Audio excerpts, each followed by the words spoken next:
Mathematics and Media and Communication at the university.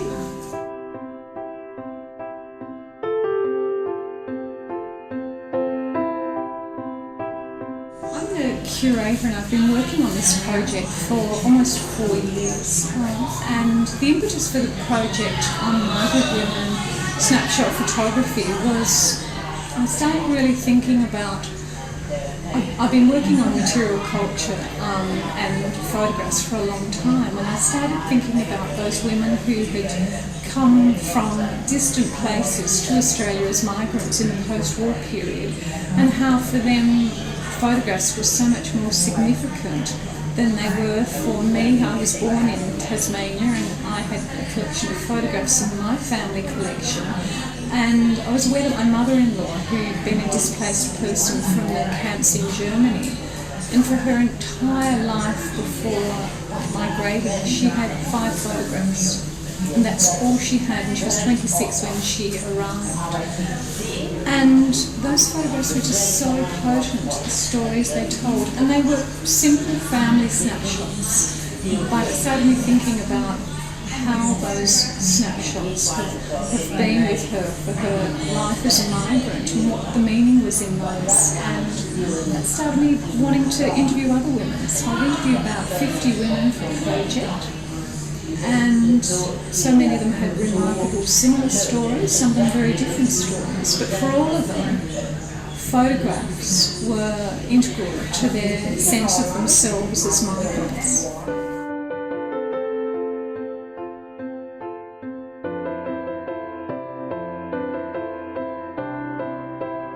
What I wanted to do with this is the public output from my academic research, and I really wanted to give back to the women. And as a feminist scholar, I'm fundamentally interested in the broader community understanding women's contributions. And at that time, many of those women now are in their 80s. Some of them sadly have passed during the project. But I wanted all of us to acknowledge the women and to do it in a way that was bringing us into their space. So I created 4 domestic spaces, a 1950s sitting room, a 1970s sitting room, a 1950s kitchen and a 1960s bedroom. So very much domestic spaces, and I've displayed the photographs and objects from the women within those spaces so that we as visitors have to immerse ourselves into a sense of their lived experience and to view the photographs how they were viewed within their environment. I took photographs within their homes of how they displayed them, and I've tried to quite carefully represent that within these spaces.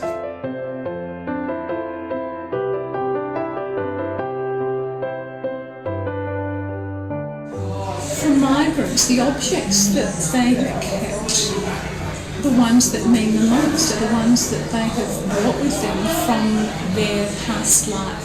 So often they're quite small objects because of the challenges of bringing them with them across the seas, although we might look at one that's quite a surprisingly large object.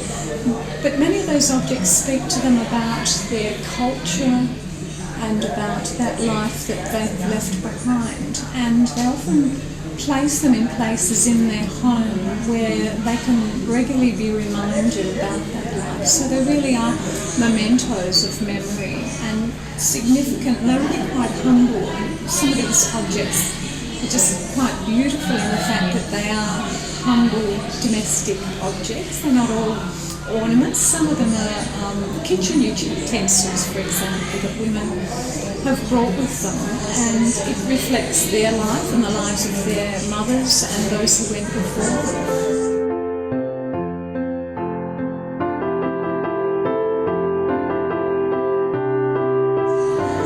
One of the objects would be a sauerkraut maker, which is not a small object, it's quite a large object. And that actually came with my mother-in-law from the camps in Germany. And it's about 3/4 of a metre high with a very sharp blade.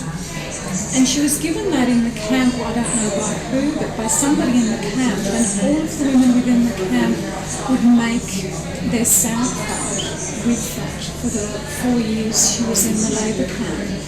And that's something that she brought back. She only had a small trunk that they brought with them to Australia, and that was in the trunk.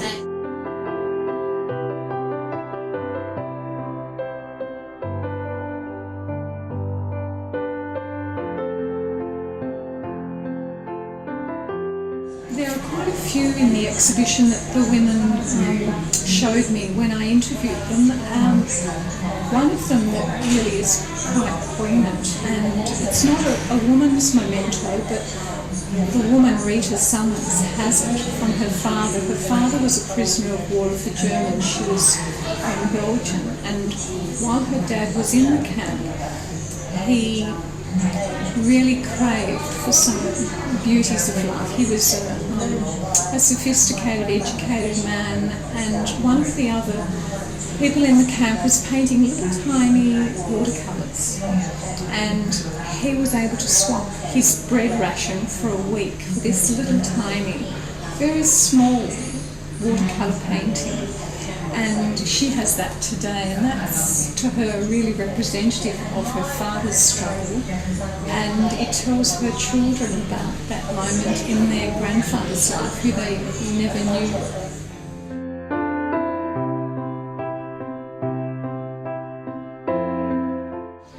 With photographs, the most significant thing I found from this project was photographs as material objects, that when somebody would talk to me about their photographs, and I used an interview process called photo elicitation, so they would get out their albums or their photographs and they would show me them and tell the stories through them. But when you saw people picking up that photograph and handling it in particular ways and looking at it and turning it over and looking at what was written on the back or the verse of it, I really got a sense of them as material objects, and how when you look at the detail in them, it tells you about the period in which they were taken. The early black and white, the box brownie ones, the later ones from the 1970s, which are coloured and have a texture on them, which is very representative of that period of time. And within the photographs, the details that you find are quite surprising, that in the black and white photographs there are much more memories, evocative memories that people can tell you about when it's black and white. When they're coloured photographs, it's almost as if, well, you can see what's there, you can see the colours, there's not much for me to tell you. With a black and white photograph, people have to think really hard. What was the colour of my dress? What was the colour of the car?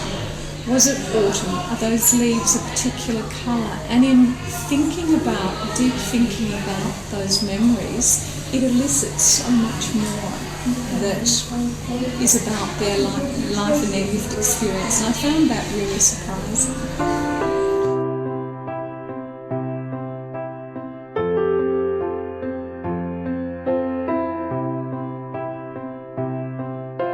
One of the most potent ways to connect community with objects and images is to have an exhibition.